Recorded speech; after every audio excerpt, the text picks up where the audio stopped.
Global TV y TVmática presentan.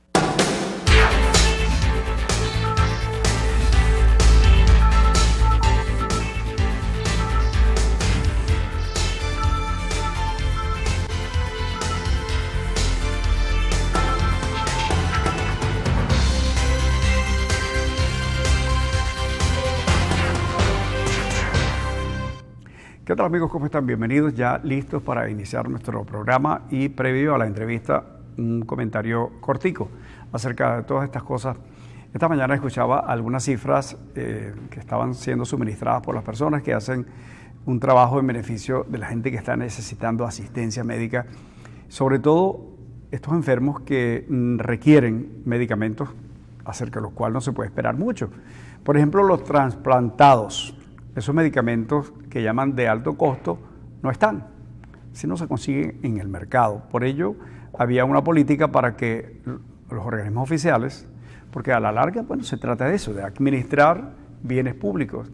Y si algo es importante es salvar a la gente, la vida de las personas. Quien administra la cosa pública, el alcalde, gobernador, presidente, ministros, tienen una alta responsabilidad. No, algunas veces se confunde este asunto y creen que eso es del partido o que en algunos casos llegan a ir a otros extremos y actuar como si eso fuera su patrimonio personal. Entonces, aviones, vehículos, los recursos en general se ponen al servicio de su familia, etc. Esas son cosas que hay que superar en nuestro país porque hacen muchísimo daño.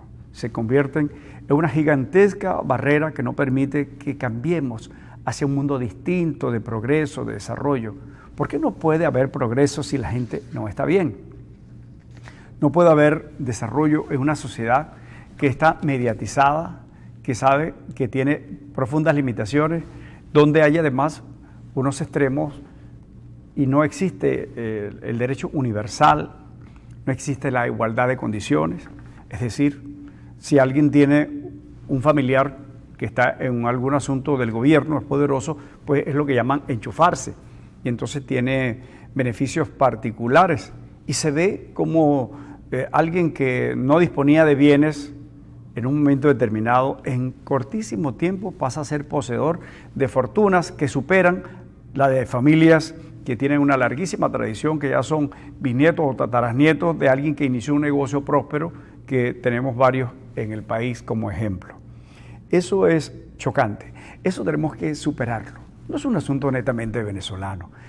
Desde el Río Grande a la Patagonia, esas experiencias están allí todos los días y son justamente estos temas que reclaman la atención, porque no puede haber progreso, no puede haber un país que tenga estabilidad y se piense con largo aliento para que las cosas mejoren si no hay igualdad de condiciones. Sí, hay que escuchar bien. No se trata de que todos vivan igual, sino igualdad de condiciones.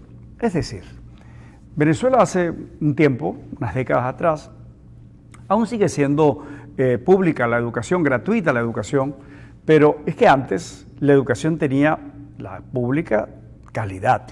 Incluso en un momento se decía que la pública era pues, más exigente, de mejor calidad que la privada. Y en algunos casos, se exageraba quizás, muchachos de la pública se iban a la privada porque no podían superar los obstáculos de exigencia académica.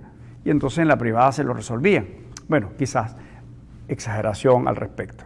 Pero eran cosas que formaban parte de ese país donde un muchacho muy pobre de un barrio, de La Guajira, del lugar más ignoto de esa Venezuela grande, dispersa, rural, se fajaba a estudiar, sacaba su primaria, su bachillerato. Generalmente tenía que ir a la ciudad más próxima, irse a Valera, irse a Maracaibo, irse a Valencia, irse a Maracay o Caracas. Desde el interior iban engrosando esas grandes ciudades para ingresar a la universidad. Y así, bueno, Mérida se convirtió en una ciudad de estudiantes porque era eso, oportunidad, y es lo que reclamamos.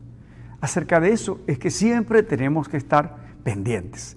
no cuántos privilegios nos van a dar, porque ello establece justamente el desbalance, el desequilibrio que termina siendo injusto y no se puede construir una sociedad sana, una sociedad democrática, donde las cosas crezcan y la gente sienta que vale la pena estar aquí.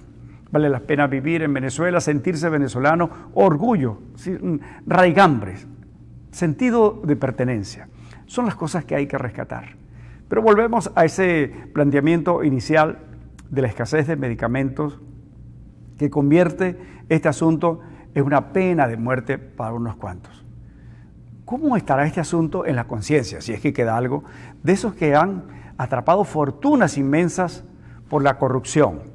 Hay unos cuantos nombres que suenan, que están juzgados, que están señalados, que están presos o lo que sea, pero hay otros tantos que siguen medrando a la sombra de las oportunidades que da un gobierno o el poder, etcétera, y se enriquecen abruptamente. Y no es verlo con envidia, etcétera, es que esa riqueza arrastra a un poco de gente a la pobreza, porque como es corrupción, supone entonces que si se trata de contratos, las carreteras no se hacen, o el asfalto queda con unas dimensiones o unas características que no corresponden con la calidad que se está pagando. En consecuencia, se perdió ese dinero porque pasa a los bolsillos de unos corruptos que están allí, el que da la obra y el que la recibe. Y así, construir edificios que se caen o obras que ocurrió mucho, por ejemplo, en la construcción con movimientos de tierra, porque era fácil relativamente ponerle precios exagerados a movimientos de tierra que nunca se hicieron. Bueno, total, queda un hueco allí. Entonces, es este asunto. No se trata solamente del enriquecimiento rápido de una gente, sino de la vida que se le destruye a unas cuantas personas. Hoy, la gente que ha sido trasplantada no tiene esperanzas. ¿Cómo pagar $1.500 mensuales por medicamentos? Y es que, bueno, y a nadie le va a importar. Y es que, ¿cómo hacer para esos niños que llegan desnutridos a una emergencia? Pues si no hay recursos. No hay para revisar este tema de rehidratarlos. Bueno, en algunos casos quizás mejoren un poquito. Hay algunos organismos que están haciendo el manejo asistencial y buscan por ahí fundaciones, etcétera, y consiguen un poco de suplementos alimenticios, algunos en vitamina. Eso es cada vez menos. Cada vez hay más limitaciones. Afortunadamente existe gente en el mundo, está tratando de hacer llegar cosas, pero no se abre el canal humanitario. Bueno, porque eso crearía una hendidura desde el punto de vista político, porque se pone en evidencia que el país tiene problemas, como si no se supiera. Son cosas que hay que superar. Si queremos entonces hablar de un país con futuro, tenemos que hacer las cosas importantes hoy para que el mañana sea mejor. Cómo tener resplandor, cómo tener una esperanza, cómo tener orgullo de venezolanidad. Si no lo hacemos hoy, allí tenemos que incluirnos todos, y es un asunto realmente general que nos compromete colectivamente, el querer ver esos nudos gordianos dónde están y desarrollarlos en el área pública, privada, en el sector de los trabajadores, en los empresarios, en quien tenga recursos. Y allí pues, hay muchas cosas que hay que superar. Este tema de las leyes que han creado para obstaculizar es algo paradójico, el que las empresas sean eficientes. Aquí han creado leyes en un país que tiene problemas de abastecimiento para trabajar menos, para que la gente disfrute más de cosas que no quiere. Aquí la gente lo que quiere es trabajar, porque si algo tiene el venezolano es una extraordinaria vocación de trabajo. Si no, veamos en las madrugadas, eso que se montan en camiones, se apelotan en un transporte inadecuado para ir a un lugar a buscar el sustento diario. Estas son fotografías que reclaman la atención y la sensibilidad de todos. Ese es el asunto. Esa es la Venezuela que hoy tenemos que atender. Mucha gente se va, etcétera, pero no vamos ni a cuestionar ni a aplaudir ese tema. El problema nuestro foco principal está allí, en miles de niños, en millones de personas que están desamparadas y que mañana podrían ser más y más y más, y no hay derecho para que un país que tiene un inventario de recursos enormes pase por todas estas calamidades. Esto se resuelve mirando que lo que se hizo está muy mal hecho, revisando políticas, modelos y creando confianza para que el que tenga recursos vea que este país les abre las puertas, para que los empresarios sean estimados como gente importante porque crea empleo, porque crea riqueza, porque produce bienes, servicios.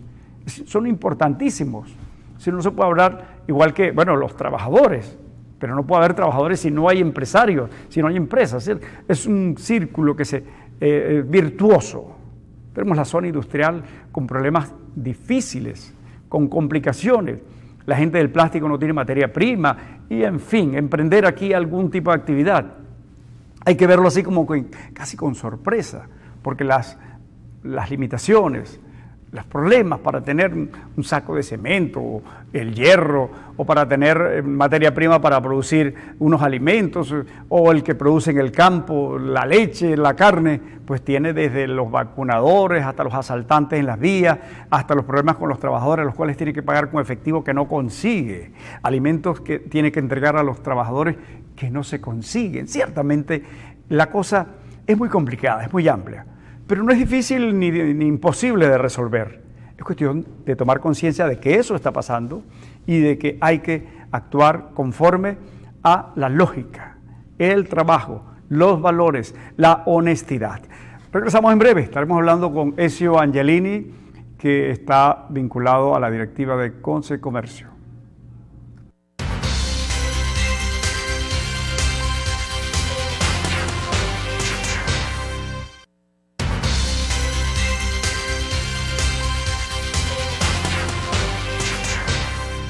Bueno, estamos hablando acerca de todo lo que tiene que ver con el trabajo, el progreso, el desarrollo de bienes y servicios, y vamos a comentar estos asuntos con la opinión de un empresario. Ezio Angelini fue presidente de la Cámara de Comercio, hoy es director de Consecomercio. Director de Consecomercio, sí. Y primer vicepresidente de la Cámara de Comercio. De la Cámara de Comercio. Sí. Así que, ¿cuál es la posición y el estatus hoy del empresariado venezolano? Bueno, ante todo, muchas gracias por la invitación, Guido. Gracias. Bueno, el empresariado venezolano, de verdad que estamos viviendo un momento muy difícil, ¿no? Estamos luchando contra todo lo que está viviendo este país, no somos parte, estamos viendo parte de lo que estamos viendo, problemas de escasez de mano de obra, todos los problemas de insumos. No escapamos de la realidad de lo que tú acabas de decir ahorita, ¿no? De tu pequeño editorial que acabas de decir. En el momento que vive el país, ¿cuáles son los números? ¿Cuántas empresas están activas? Vamos a mirar hacia atrás. En 5 años, ¿qué ha pasado con el número de empresas en las distintas áreas? Esa información la tenemos estadísticas. No tan reales, pero yo me acuerdo de una reunión de Consecomercio que tuvimos hace como 3 meses. Llegó la dirigencia nacional de Conindustria y me acuerdo que él comentó que habían cerrado 800 industrias a nivel nacional en estos años. Industria, parque industrial, no es lo mismo que un comercio, es un número extremadamente grande, exagerado. Nosotros lo que estamos viendo es que todas las empresas, si no cierran, se disminuyen. Cada vez tenemos menos, cuando tú sacas las encuestas, la Cámara de Comercio ya tiene 2 años haciendo encuestas de coyuntura económica, y cada vez que tú haces la pregunta, ¿cómo la empresa? Estamos disminuyendo. La segunda pregunta, ¿cuántos empleados tiene? Estamos disminuyendo. Ya la gran parte de los empleados de las empresas dicen que tenemos menos mano de obra, competimos con la inmigración. Es un problema fuerte, ¿no? Yo tengo encuestas aquí que tenemos 2 años haciendo, yo traje copias, te las puedo mostrar. Son números, digamos, terribles, ¿no? Complicados. Pero yo quiero ser optimista porque en medio de tantas dificultades uno tiene que como que refrescarse, algo así como que después de una jornada sudorosa en esta Maracaibo, donde eso no es extraño, este calor intenso, ponerse bajo una fresca regadera. Vamos a intentarlo. ¿Cuál sería la receta para poder revertir este estado de cosas? Yo te voy a decir una cosa. Yo también soy una persona muy optimista. Yo sigo creyendo en Venezuela, mi empresa sigue creyendo en Venezuela, mis socios siguen creyendo en Venezuela, y nosotros le apostamos a Venezuela. Eso para empezar, y a la ciudad de Maracaibo. Tanto es así que nosotros seguimos operando en este momento, te lo quería decir. Yo creo que las cámaras y Consecomercio, Fede Cámaras Nacional y Nacional, tiene años proponiendo soluciones al problema. No es una varita mágica. Ya todo, para mí, sencillamente, si tú haces las cosas, lo haces. Fíjate, tenemos rato diciéndole, y lo hemos dicho, lo hemos declarado públicamente, propuestas, ¿qué hacer? Devolver la autonomía y cualidad técnica al Banco Central de Venezuela. Ordenar las cuentas fiscales. Pero vamos por paso, tendremos un poquito de tiempo para eso. ¿Por qué? ¿Qué papel juega ese ente, el Banco de Venezuela, en este contexto a los efectos de afectar, en este caso, impactar positivamente el resurgimiento de la actividad? Bueno, muy sencillo. El Banco Central de Venezuela primero tiene años que no nos dan índice. Tenemos 5 o 6 años que nosotros no tenemos ni siquiera IPC de la construcción, inflación. Tú la inflación que manejas porque te la obtienes en Ecoanalítica o empresas privadas. Tercero, está imprimiendo dinero inorgánico. ¿Cómo se está manejando el Banco Central de Venezuela? Cada vez que necesitamos plata, vamos, imprimimos dinero y ahora quieren hacer una conversión monetaria propuesta por el presidente Maduro. Le vamos a quitar 3 ceros a la moneda. ¿Eso es una solución a nuestro problema económico? Te pregunto. No, Guido. ¿Cuántos sectores son consultados para tomar esas decisiones tan gruesas? Por parte del gobierno, en la reconversión, etcétera. ¿Algún sector de la actividad privada ha sido consultada? No sabría decirte. De verdad que no creo que nos haya consultado. Nosotros estamos a la orden cada vez que nos han llamado en ir a atenderlo. Estamos dispuestos a ir donde sea. ¿Ustedes se sienten enemigos del gobierno, adversarios del gobierno? No. Yo creo que nosotros somos parte de la solución a este problema. Debemos ser parte de la opción. Yo creo que nosotros tenemos que trabajar de la mano con el gobierno, quien sea que sea. Y en ese sentido, ¿qué estarían dispuestos a aportar, a plantear? Mira, yo creo que hay muchas empresas que están dispuestas a seguir trabajando en el sector público para ayudar a solucionar nuestro problema, a sentarnos, a plantearles todas las soluciones, a enseñarles todo lo que hemos hecho nosotros desde los gremios para seguir aportando soluciones, y creo que es nuestro trabajo. Si la empresa privada está buena, fuerte y robusta, genera empleo, genera bienestar a los trabajadores. Ahorita la empresa privada definitivamente está muy golpeada. Nosotros antes generábamos muchísimo más empleo de lo que generamos ahorita. Por lo menos yo que vengo del sector construcción, ahorita en Maracaibo no se está construyendo relativamente muy poco. Eso no genera empleo. ¿Qué ocasiona eso? Un desempleo atroz. Que es lo que ¿Y qué pasa? Vamos a tocar ese asunto que usted, pues, como ha dicho, maneja bastante bien.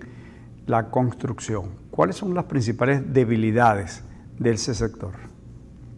Mira, no es mentira que gran parte de nuestros insumos son cotizados en moneda fuerte.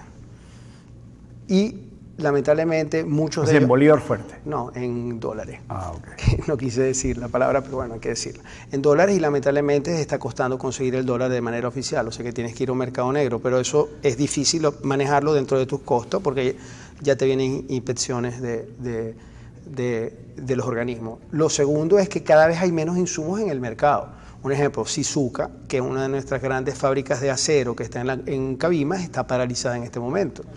De las 2 plantas de cemento que tenemos aquí en el estado de Zulia, una está completamente paralizada, no produce cemento. Y estamos hablando de que el 50%... Y que es justamente la que está a cargo del Estado, la expropiada, sí, por el... Pensemos, sí, claro. Y la otra produce, pero lamentablemente no puede cubrir todas las necesidades.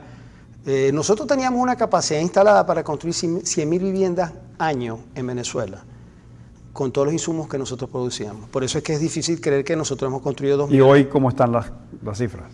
Yo creo que nosotros no podemos llegar con los problemas que tenemos de insumos, a 30, 40.000 viviendas al año. ¿En todo el país? En todo el país. Sí. Pero es que también se ha producido un asunto que ha ingresado al mercado secundario una cantidad de viviendas. Estamos hablando de más de 4 millones de venezolanos.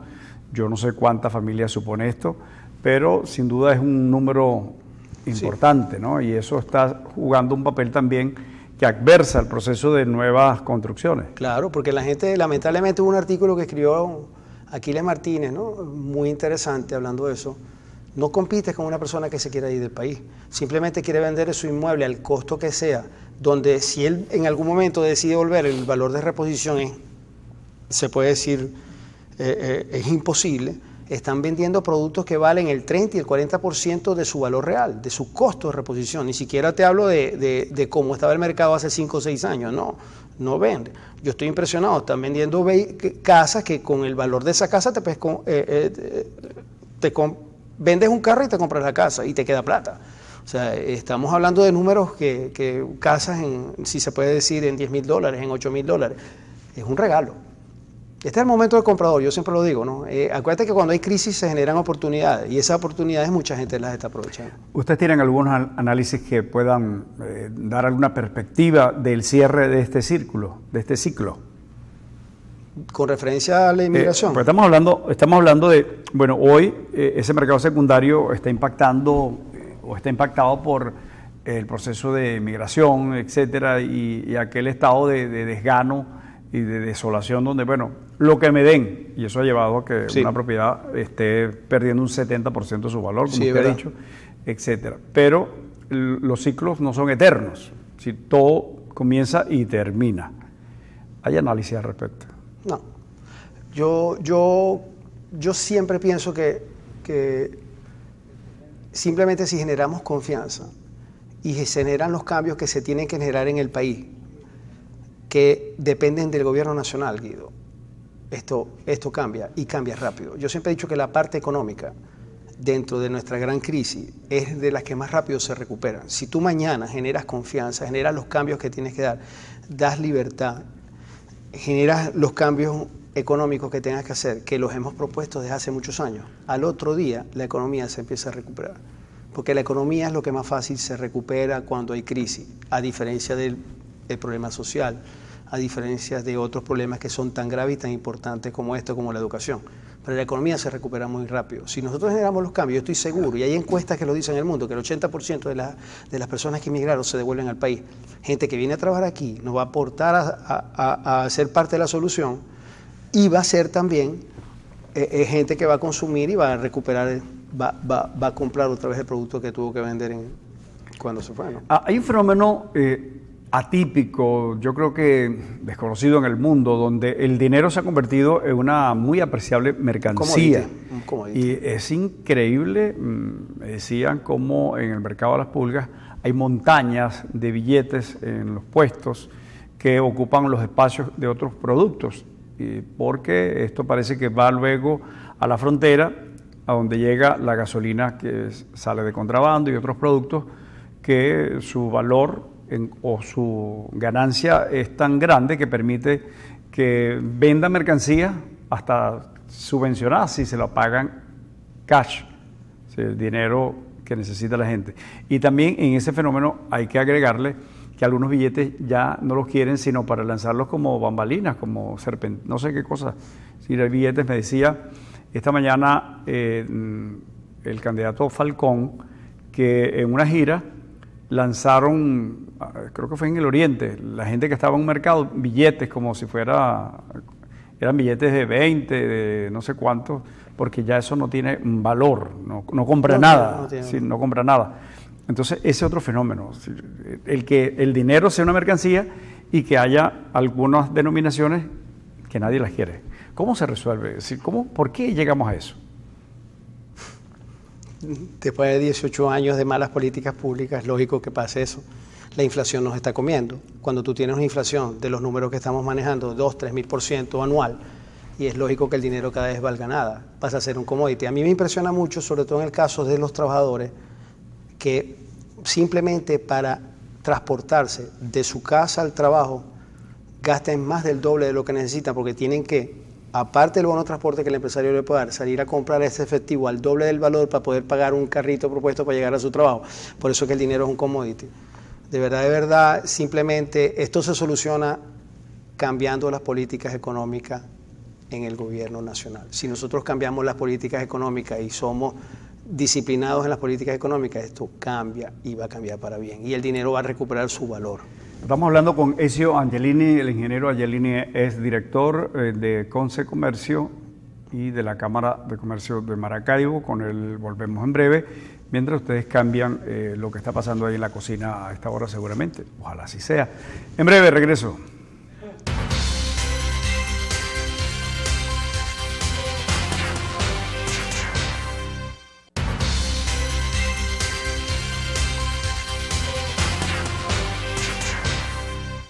Bueno, seguimos. Estamos conversando con Ezio Angelini, el ingeniero Angelini, es director principal de Consecomercio y también de la Cámara de Comercio de Maracaibo. Y estamos tratando de extraer de esta conversación, bueno, primero proviene de un empresario que sigue siendo joven, bastante joven, y creemos que tiene ese asunto medular de querer hacer más cosas. Yo creo que ha sido bastante exitoso. Recibió una herencia fundamentalmente de valores. Yo conocí a su papá, etcétera. No lo conozco bien, pero su papá sí. Pero bueno, creo que es representativo de este país que puede renacer a partir del trabajo, a partir de creer en nosotros mismos. Pues si nosotros estamos desencantados y pensamos que todo está perdido, es algo que definitivamente no tiene. Se pierde en el inmenso mar como lanzar un poquito de sal. ¿Cómo es posible que un país que hay un elemento nuevo, un mineral que es fundamental para las nuevas tecnologías, se llama coltán? Eso ha sido motivo de crisis sociales en un lugar de África. Aquí tenemos coltán, tenemos mucho oro, tenemos diamantes, tenemos tierras inmensas, extensiones para la producción agrícola y pecuaria, es decir, alimentos. Tenemos amplias tierras con vocación agrícola extraordinarias. Se lanza una semilla y salen cosas, extensiones inmensas. Somos más de 912.000 kilómetros cuadrados de territorio para unos 30 millones de habitantes. Tenemos caudalosos ríos que cruzan el país, es decir, agua, materia prima vital para la vida. Aquí los tenemos. Disponíamos de un proceso que se fue forjando para el desarrollo de un sistema hidroeléctrico, es decir, energía barata, energía limpia. Bueno, y eso se maltrató por la corrupción. ¿Y cómo entonces no podemos nosotros reemprender el regreso a esa Venezuela de esperanza? Vale la pena. Yo he dado pues alguna lista muy corta del inmenso inventario de cosas que tiene nuestro país, pero por supuesto falta lo más importante, y es la gente. Es la gente que se ha formado y que se va. Entonces uno celebra con emoción como alguien lo nombraba un director de una escuela de medicina o del Tecnológico Massachusetts o de no sé cuántas cosas del mundo que el venezolano profesional, técnico, es exitoso, son muy buenas experiencias, muy calificados. Es que están allí porque es el recurso humano, es normal tener gente con buena formación en el país. Entonces esa herramienta de transformación la tenemos. Entonces lo que disponemos entonces es a tomar la decisión de unirnos en un proyecto del país para rescatar todas estas cosas en beneficio de todos. Por esto esta conversación, y que lo hacemos en el contexto de este ciclo, porque estamos cumpliendo 30 años y entonces vemos todo este acumular de experiencias. Estamos revisando como la agenda, esa agenda que está allí con páginas que se van poniendo amarillas, pero algunas veces sobresale esa vieja tinta que se convierte en renovada experiencia aplicable para lo bueno. Por esto hablamos hoy con Ezio Angelini. Gracias.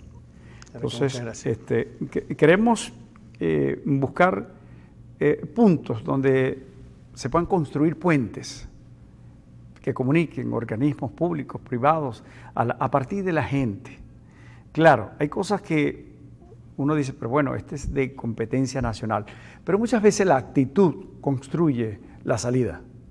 Sí, es verdad, es verdad. Yo creo que ese es nuestro trabajo y hacia ahí donde tenemos que irnos. Nosotros como empresarios, como gremialistas, tenemos que seguir tendiendo esos puentes y estar abiertos a todas esas invitaciones que ellos nos hagan. De verdad que estoy de acuerdo contigo y tenemos que seguir luchando por eso. Y también, de verdad que quería abrir un paréntesis de esto, ¿no? De verdad que para mí también es un honor, porque yo sé que tú fuiste muy amigo de mi padre y me recuerdo muchísimo tus conversaciones con él en mi oficina, ahorita que haciendo memoria. Nos quedó pendiente, él me insistió mucho en ir a conocer el Gran Sasso. Una vez me mostró un libro donde estaban unas cosas. Es una postal, la casa de él era una postal, pero él era un enamorado de esta ciudad. Pero bueno, queda pendiente y voy a hablar con Gustavo Sánchez, que tiene mucha influencia en la toma de decisiones de Ezio. Y Gustavo, que por cierto, este programa está siendo patrocinado por Japón Par. Gustavo, así es la cosa, ¿no? Quería que mencionara que tiene Yo no sé cómo hace Gustavo para hacer tantos descuentos en repuestos. Es un hombre muy trabajador. Pompar, sí. Es un hombre muy trabajador. Quizás por eso la melena, ¿no? De Gustavo. Sí. Gustavo, un placer. Es un hombre muy trabajador, muy Sí. trabajador. Gustavo, a la orden. Se fue, ¿oíste? No, debe estar por ahí. Bueno, gracias señor Angelini, y gracias a ustedes por haber compartido. Y hoy habrá una reunión en el Teatro Baral que está convocado por la gente del Centro Rafael Urdaneta. Y bueno, entiendo que ustedes van Sí, van los presidentes de las cámaras. Una buena iniciativa de Francisco Urbina, es decir, un tipo que valoramos de manera muy especial.